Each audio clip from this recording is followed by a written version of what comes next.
जय शंकर की। राम राम जी।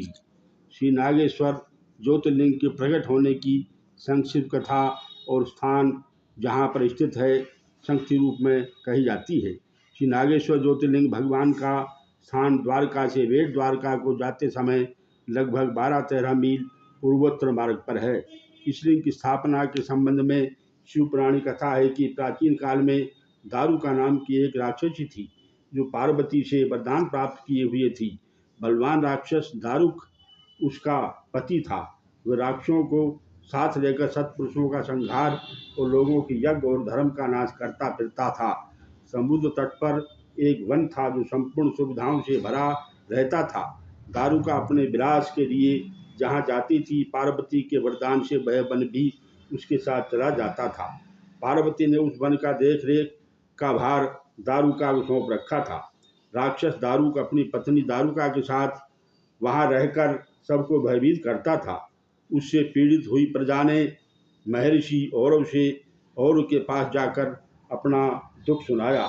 औरव ऋषि ने लोगों की रक्षा के लिए राक्षसों को यह शाप दे दिया, जो ये राक्षस पृथ्वी पर प्राणियों की हिंसा या यज्ञों का विध्वंस करेंगे तो उसी समय अपने प्राणों से हाथ धो बैठेंगे।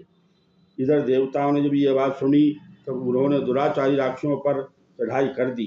तब राक्षस घबराए। इस अवस्था में दारुका ने कहा, भवानी के वरदान से इस वन को चाहे जहाँ ले जा सकती हूँ।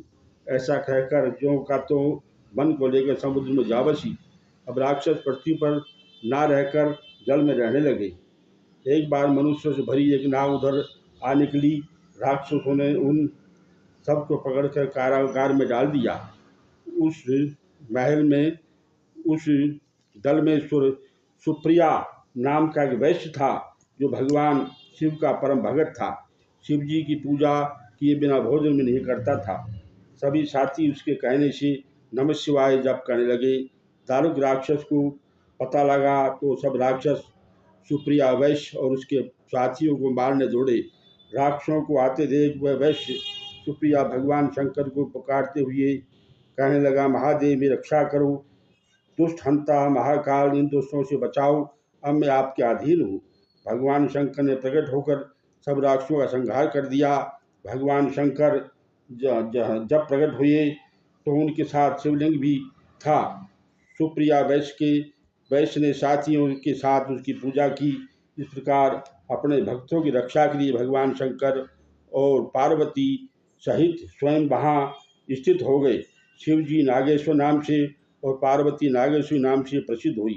इनके दर्शन का महात्म अलौकिक है। शिव पुराण में कहा गया है कि जो आदर पूर्वक इनकी उत्पत्ति और प्रकट होने की कथा का महात्म सुनेगा वह समस्त पापों से मुक्त होकर मन इच्छित सुखों को भोग करके परम पद को प्राप्त करेगा। शेष भगवत कृपा। नारायण नारायण नारायण। जय शंकर की जय शंकर।